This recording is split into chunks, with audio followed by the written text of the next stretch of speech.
All right, question time. And I saw this one, and look. Well, let me ask the question first, and then I'll give you the answer. From Burn Unit. Do you and Pablo Torre feel proud of getting the truth out there about the NFLPA, or a little bad because two have lost their jobs over it, rightfully so, question mark? What are your emotions when these journalistic investigations lead to these types of outcomes? It doesn't happen very often that because of some story that we aggressively pushed, people end up leaving their jobs. And our motivation is to get the truth out, period. And this thing, I'm not going to take much credit for what's happened, but this got rolling.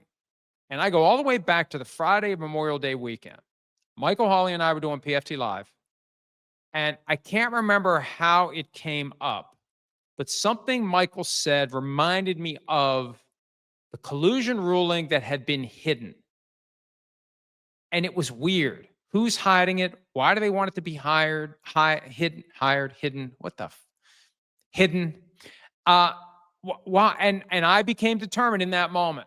Like, this is my project now. Things are slowing down, and I am going to find out what happened. I'm going to get that ruling, and I'm going to make it come to light.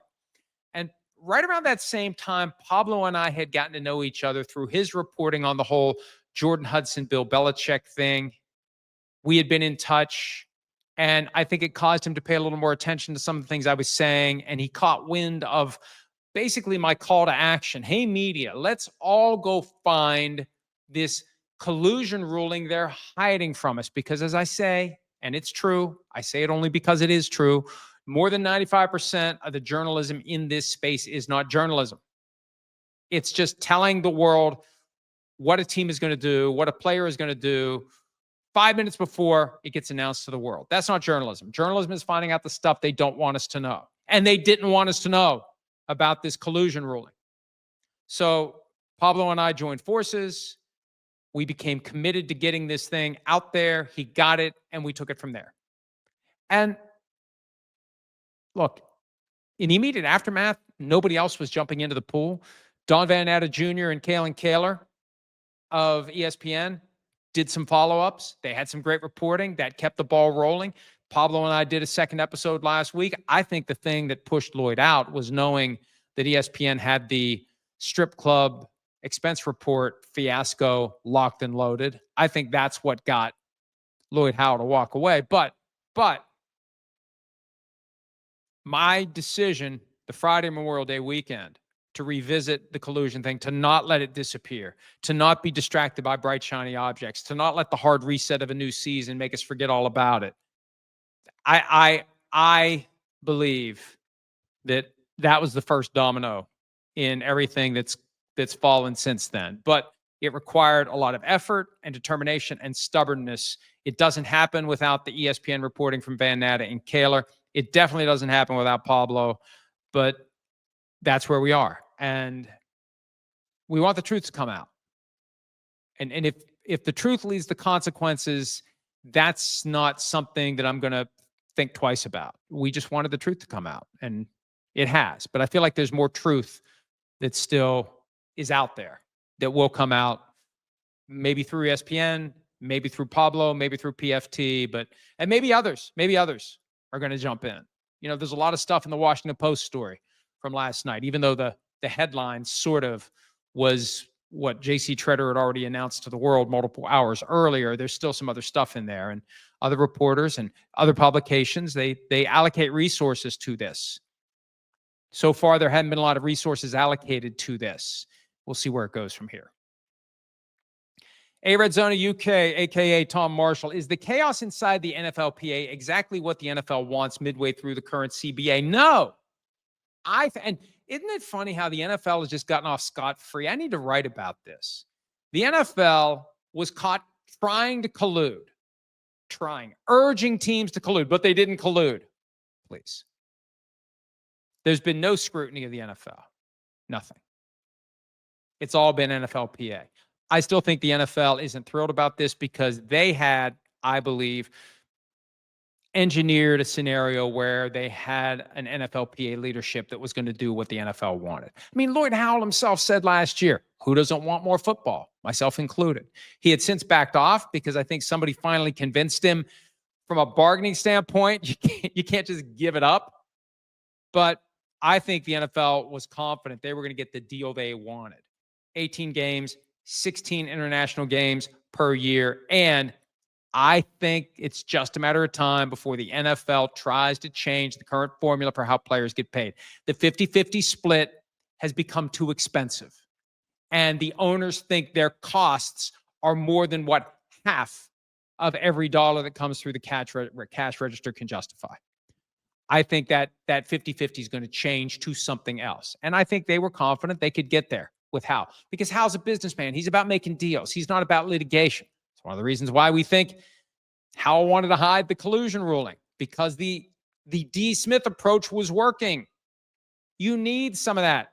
There are moments where you got to roll up your sleeves and fight. If you're just, let's work it out, you're going to get steamrolled. Sometimes you got to fight. Sometimes you got to get loud. Sometimes you got to get upset. And that wasn't Lloyd Howell's way. So I don't think the NFL likes this. Now, maybe they'll like the next executive director better. Or maybe they'll find out that the Wicked Witch of the West is going to be worse than the Wicked Witch of the East. Not that anybody in this is wicked. It's just a metaphor. Okay.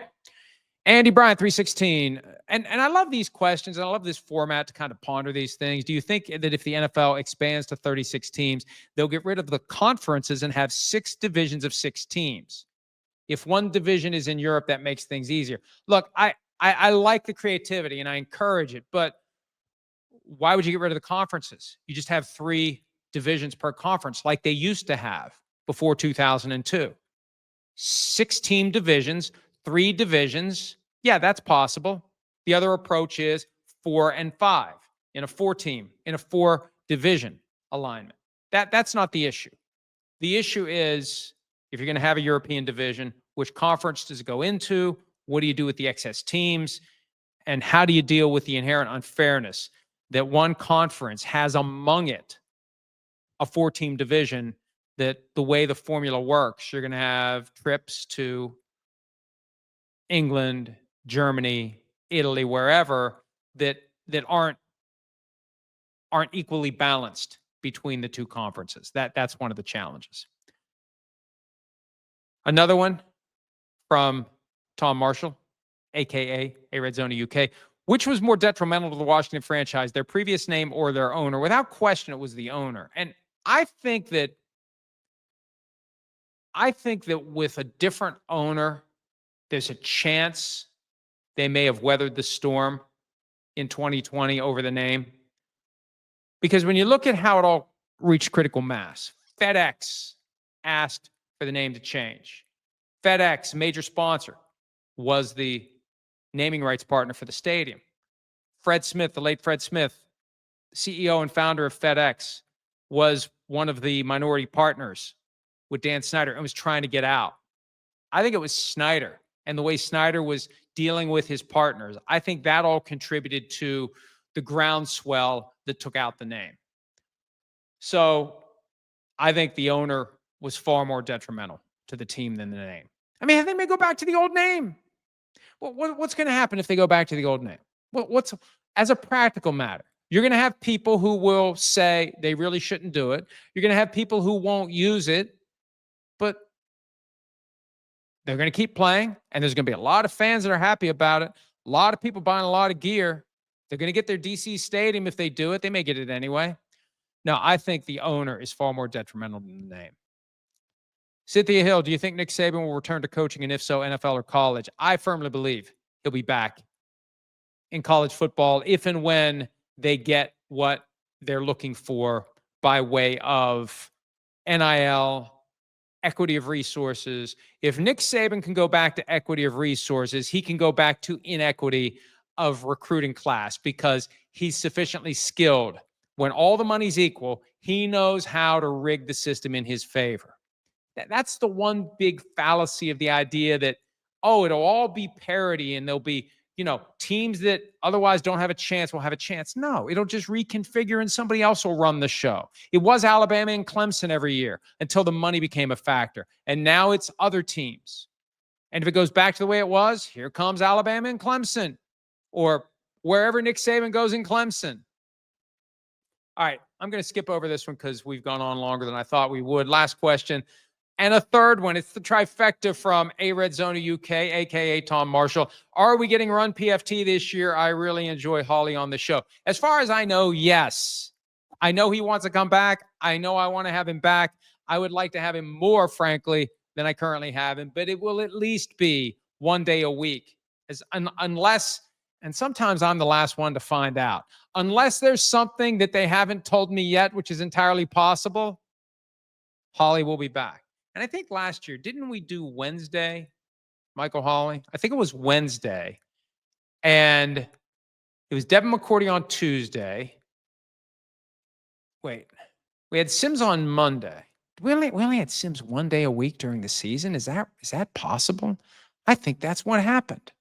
I think it was Sims on Monday, and then it was 3 days after college football ended, and then it goes to 4 after the season ends. I don't know. I can't remember. If I can't remember, I don't know how you can remember. I just remember this. Joining forces with Michael Holly last year was a blast, and I look forward to working with him again this year. And I know that Fridays had become the de facto tracksuit at Satrial's day, but really, anytime Holly's on, I've got 3 of them now, and I probably should order a couple more. Anytime Holly's on, it's the Adidas Run PFT tracksuit, and I know he's got some already. He's going next level, so it's raising the stakes. But I'm 99.9% sure he will be back. I'm more sure he will be back than I will be back. How about that? That's it for today's. Hi, it's Mike Florio. Thanks for watching PFT on YouTube. Hit subscribe for the latest news and analysis from Pro Football Talk.